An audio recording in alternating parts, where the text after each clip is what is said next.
vós, Senhor. Queridos irmãos e irmãs, nós vemos na primeira leitura de hoje São Paulo, que continua a sofrer, continua a apanhar, continua a ser perseguido por ter anunciado e por anunciar a fé em Jesus, incompreendido, inaceito. Aí ele vai até o Areópago, em Atenas, lugar do discurso dos filósofos, dos entendidos, dos estudiosos. E São Paulo começa muito bem o discurso dele. Chega lá, olha no Areópago, tem todos os deuses, todas as imagens dos deuses atenienses, dos deuses gregos, e tem uma imagem ao Deus desconhecido. E São Paulo começa o discurso dele falando para ali: pois é, eu venho falar para vocês desse Deus desconhecido. E São Paulo diz que Ele realmente é o Deus dos deuses, Ele é o Senhor dos senhores, Ele é o verdadeiro Deus, Criador de tudo. E São Paulo vai indo, desemboca no fim último, que é o motivo da nossa fé, que é a ressurreição de Jesus. Quando ele fala em ressurreição, aí é a hora em que os gregos dizem: não, agora chega. Outra hora nós vamos escutar falar sobre isso. Claro, porque os gregos, profundamente influenciados, principalmente pela mentalidade platônica, onde há uma dualidade entre corpo e alma, aonde quem se salva é a alma, e o corpo é simplesmente mal, é matéria, e a matéria não serve para nada, a matéria é má. Quando se fala em ressurreição, significa que a matéria vai voltar à vida, que a matéria é boa, que a matéria tem alguma dignidade, e aí encerrou a conversa com eles. O interessante é que ainda hoje nós temos influências desta dualidade platônica que se infiltram na nossa espiritualidade e se infiltram também através de outras doutrinas, principalmente doutrinas reencarnacionistas, que colocam essa dualidade. A alma é boa e o corpo é mau.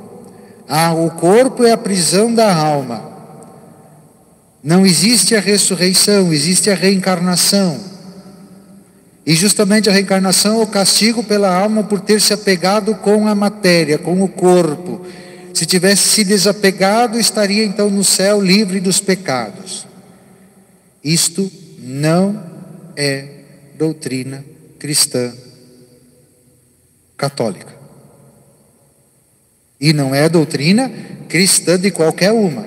Nesse ponto eu tenho certeza que Martinho Lutero faz assim para mim, tenho certeza que a Igreja Anglicana faz assim para mim, tenho certeza que até os pastores dessas igrejas neopentecostais, nisso aqui eles também concordam comigo.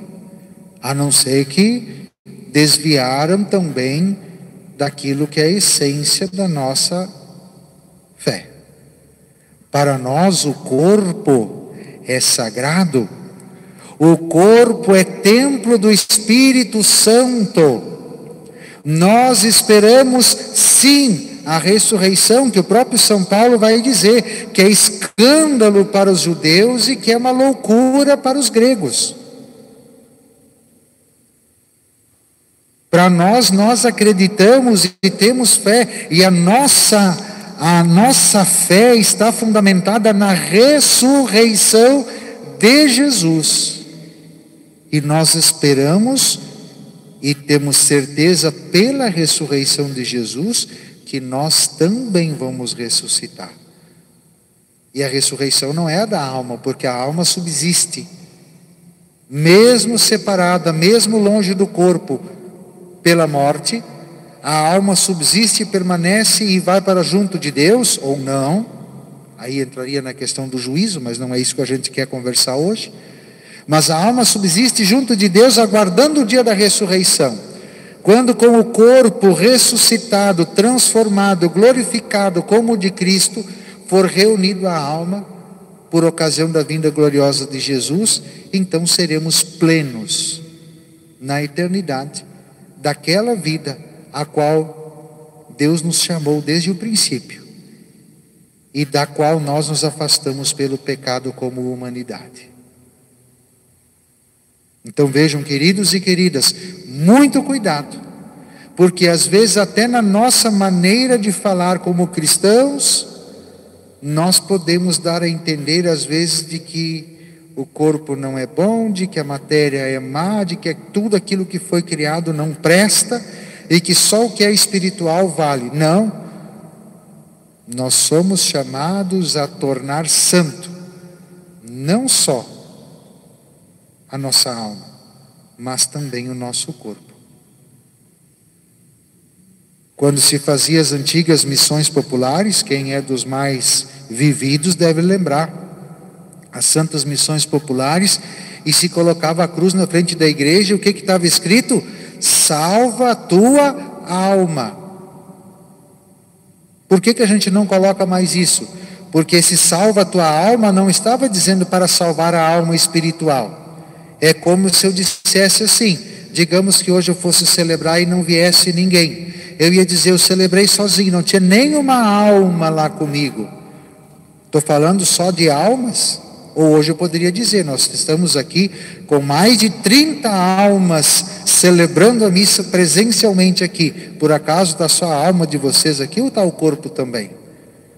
Então quando se dizia salva a tua alma, estava se falando na pessoa por inteiro, não só na alma.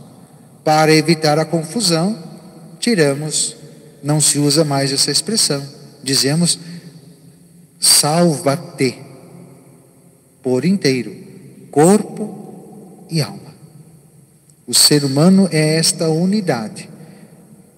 Volto a dizer, nós vamos iniciar sexta-feira nossa novena de Pentecostes, a novena oficial da igreja, preparando-nos para a celebração da vinda do Espírito Santo. E o nosso corpo, desde o batismo, é templo do Espírito Santo. Será que o Espírito Santo ia fazer templo dele algo que é tão ruim, tão perecível, tão inútil, que só serve para nos aprisionar e nos impedir de chegar no nosso verdadeiro fim?